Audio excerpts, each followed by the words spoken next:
You know, in a lot of places, diamonds are seen as symbols of love or luxury. But in much of Africa, they've meant something very different. They don't just sparkle, they bleed. Take Angola for example. This is a country that spent years trapped in brutal war. And at the heart of it all were diamonds. Not just any diamonds. These were the lifeline for one of the deadliest rebellions Africa has ever seen. And right in the middle of that storm was a man named Jonas Savimbi. Savimbi wasn't just a rebel commander, he was a master strategist and ruthless to the core. While most people were trying to survive, facing hunger, displacement, and nonstop violence, Savimbi was building something else, a fortune. Between 1992 and 1998, his group UNITA pulled in nearly $4 billion from diamond sales. That money, it didn't go to rebuild, it went to war. Savimbi used it to buy tanks, rockets, even loyalty. Diamonds paid for the weapons, for secret deals, and for keeping control of mineral-rich highlands. In this episode of African Biographics, we'll look at the story of how one man turned Angola's diamonds into bullets and how an entire country paid the price. So let's rewind a bit, back to where it all began. Angola was once a Portuguese colony. And when Portugal's dictatorship collapsed during the Carnation Revolution in April 1974, it set off a chain reaction that would shake Angola to its core. The new government in Lisbon started pulling out of its African colonies, and by November 11, 1975, Angola was officially independent. But independence didn't bring peace. Instead, Angola was thrown straight into a brutal civil war. Here's more context. Even before independence, the country was already divided. During the long fight against Portuguese rule, three liberation movements had been fighting, not together but separately: the MPLA, the FNLA, and UNITA. So when Portugal finally left, these groups couldn't agree on how to run the country. Power sharing? Not a chance. Each one made a move to take over, not by talking, but by fighting. And just like that, outside powers rushed in. The FNLA initially got backing from Zaire. The MPLA had Cuban troops and held the capital Luanda, while UNITA, led by Jonas Savimbi, controlled the south with help from apartheid South Africa and later from the United States. This meant that Angola was split, not just politically, but militarily and ideologically. The MPLA, which was the ruling government, managed to push back its rivals by early 1976 thanks to Cuban support. But the war didn't end, it just changed form. What followed was a long-running guerrilla conflict, one that would be fueled by Cold War politics and Angola's vast natural resources. Diamonds and oil became the engines of war. In the 1980s, Angola basically became a proxy battlefield. The MPLA sided with the Soviets and the Cubans. UNITA became America's ally, especially under President Ronald Reagan, who saw Jonas Savimbi as a key figure in the fight against communism.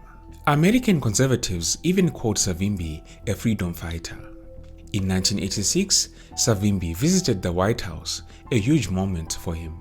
He was even interviewed on major United States shows like 60 Minutes and Nightline. Sure, some United States politicians were uncomfortable with backing a rebel tied to apartheid South Africa, but that didn't stop Ronald Reagan.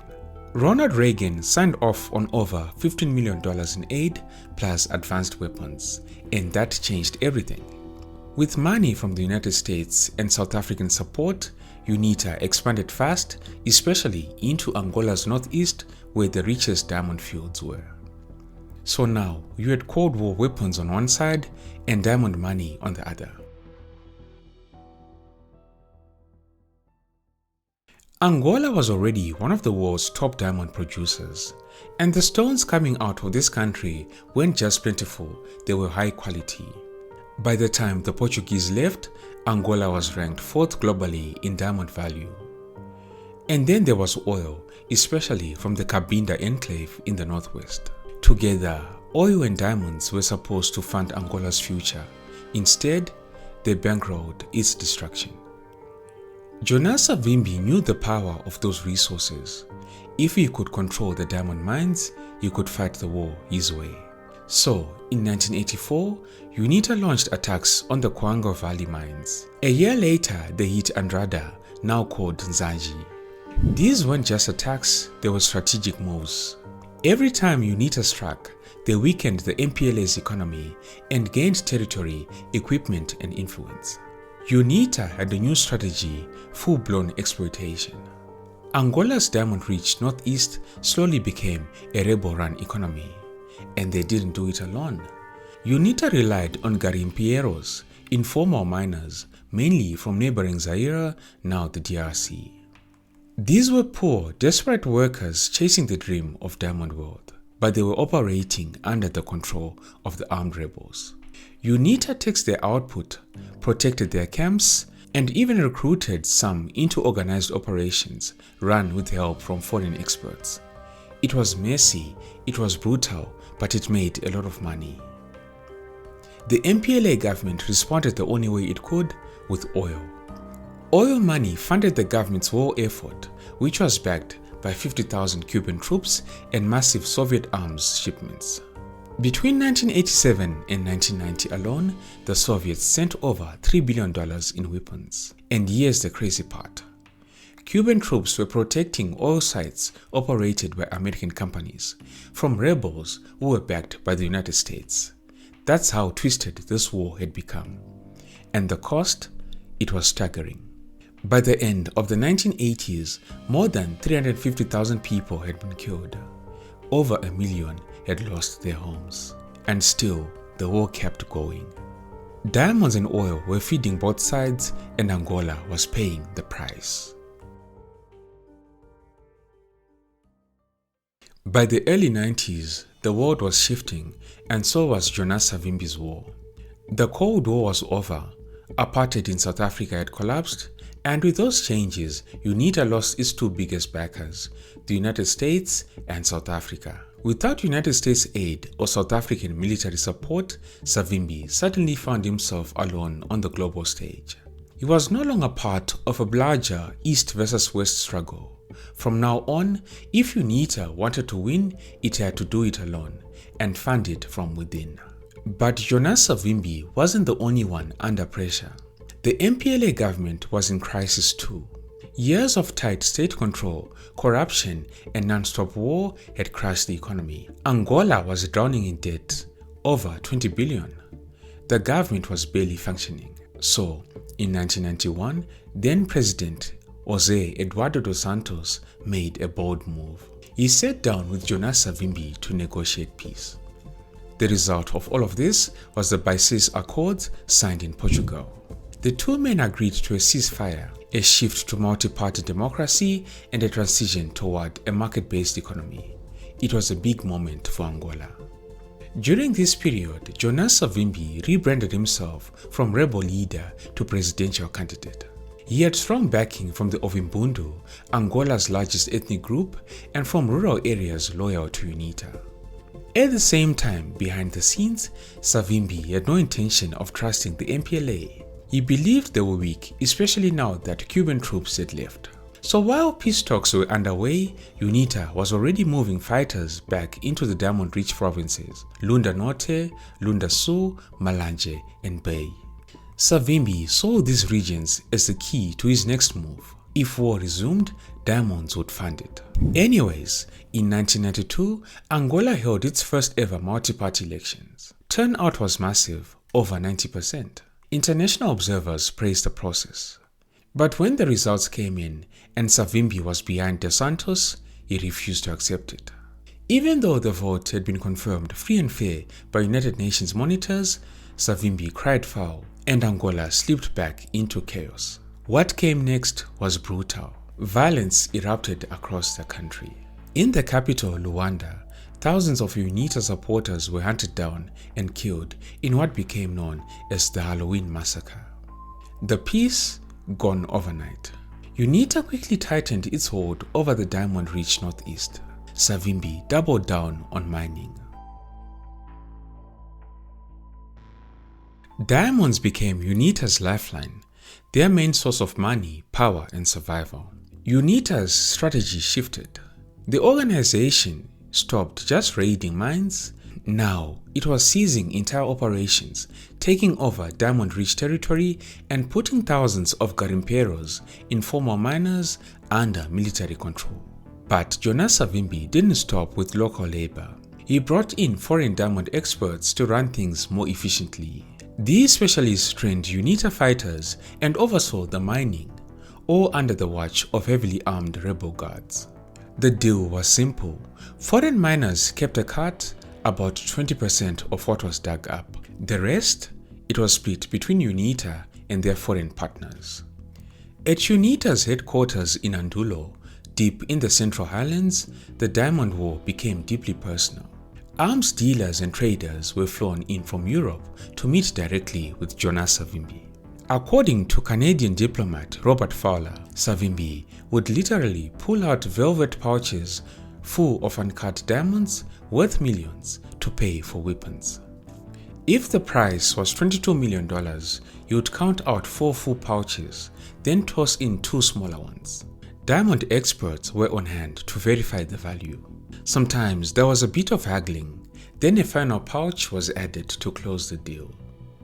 And this trade wasn't limited to the official compounds. In remote villages, there are tales of women waiting beneath the baobab trees with rough stones sewn into their skirts. Buyers in Land Cruiser vehicles showing Zambian number plates would show up and inspect the diamonds with jewelers' loopers, and if the price was right, unzipped backpacks full of United States dollars. The diamonds were then smuggled across porous borders into Zambia, where forged paperwork turned them legal. From there, many of those same stones ended up in Antwerp, the heart of the global diamond trade. Antwerp had a reputation for neutrality, but in reality, it was the perfect laundering point. There were barely any regulations, no questions asked. Once a rough diamond landed in Antwerp, no one could tell if it came from a blood-soaked riverbed in Angola or a legal mine in Botswana. And honestly, most dealers didn't want to know. They could claim plausible deniability, and business went on as usual. In Antwerp's vaults and cutting rooms, Savimbi's war diamonds were polished, repackaged, and sold to buyers all over the world. But it's worth pointing out that not all of the diamonds went directly through Belgium. Some passed through Zaire, Zambia, Togo, even Cote d'Ivoire. But it didn't matter. The money always found its way back to UNITA. By the mid-90s, Jonas Savimbi had built the largest organized diamond smuggling network on the planet, pulling in $300 million to $500 million a year. In 1996 alone, UNITA reportedly made over $600 million. Between 1992 and 1998, their total diamond haul reached nearly $4 billion. That made UNITA, without question, one of the richest rebel movements in modern history. But more than that, it meant UNITA had transformed. This wasn't a ragtag guerrilla force anymore. It was a highly organized, heavily armed, non-state army. And with all that money, Savimbi shifted his entire military strategy. He went from hit-and-run tactics to full-scale warfare. UNITA revamped its command structure, built out logistics, and launched a massive arms procurement campaign. Through networks of shady arms dealers and friendly governments like Burkina Faso and Togo, UNITA secured huge weapons shipments from Eastern Europe. Between 1994 and 1998, the group stockpiled Soviet-era gear by the ton: tanks, rocket launchers, anti-aircraft guns, infantry vehicles. Most of it came from Ukraine and Bulgaria, though Bulgarian officials denied everything. The United Nations didn't impose a formal diamond embargo on UNITA until 1998. By then, it was too late. Jonas Savimbi had already built a mobile, modern war machine. 40,000 fighters, heavy artillery, armored vehicles, supply chains, all funded by diamonds. By the middle of 1998, the world had finally run out of patience with Jonas Savimbi. After years of ceasefire violations, secret negotiations, and broken promises, the United Nations decided enough was enough. On June 12, 1998, the Security Council passed Resolution 1173 and it hit hard. For the first time ever, a rebel movement in Africa was directly targeted by United Nations diamond embargo. From that point on, any diamond not certified by Angola's official government was banned. It was a historic moment and a clear message. The world was starting to connect the sparkle of diamonds to the blood soaking Angola's fields.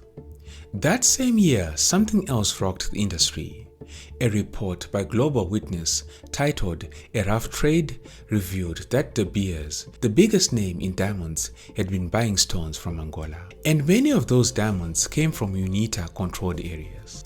De Beers, embarrassed and under pressure, announced in October 1999 that it would stop buying Angolan diamonds entirely. Later, De Beers helped launch the Kimberley process, a certification system aimed at stopping the trade in blood diamonds. And the impact was immediate. UNITA's diamond income plunged, dropping to around $200 million, a massive fall from the previous years. And the hits just kept coming. In May 1997, Mobutu Sese Seko's regime collapsed in Zaire. Mobutu had been a key ally, providing smuggling routes, political cover, and a safe passage for weapons and diamonds.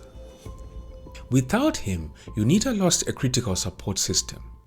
At the same time, Congo-Brazzaville was plunged into its own civil war, another disruption to UNITA's supply lines.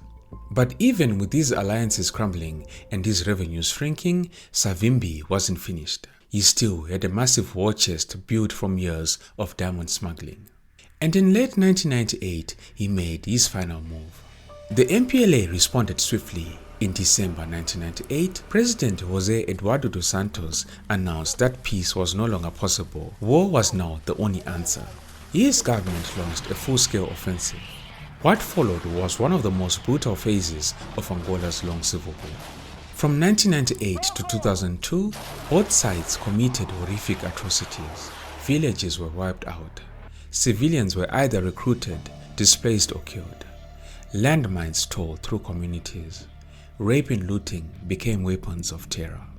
In 1999, Angolan forces captured Andulo and Bailundo, Savimbi's key strongholds. He fled. UNITA's air routes were also under pressure. The diamond mines were gone. Savimbi's financial empire collapsed. The Warlord retreated to Moshiko province, deep in the remote east, and returned to guerrilla tactics. But this wasn't the same movement he once led. The government switched to scorched earth strategies. Villages were burned, crops destroyed. The aim was clear: cut off the rebels from any chance of survival. And it worked. On February 22, 2002, after nearly 30 years of war, it ended. Jonas Savimbi was killed in a firefight near the Zambian border. He was 67. Within days, UNITA surrendered. The war was finally over. But the cost, it was staggering. More than 500,000 people dead. Millions more displaced. Entire cities reduced to rubble. And the nation's vast natural wealth, its diamonds and oil, had brought not prosperity, but destruction. Every gun, every minefield, every shattered home had been paid for with blood diamonds and oil. But in the ashes of Angola's war, something began to change. The global community took a hard look at the role diamonds had played, not just in Angola, but in Sierra Leone, the DRC, and beyond. In 2003, the Kimberley process certification system was officially launched. It was a new system that was backed by governments, civil society, and the diamond industry. This system was designed to block conflict diamonds from reaching the legal market. Every shipment of rough stones now had to come with a tamper-proof certificate proving it came from a legitimate source. And Angola, once the face of diamond-fueled devastation, became a surprising success story.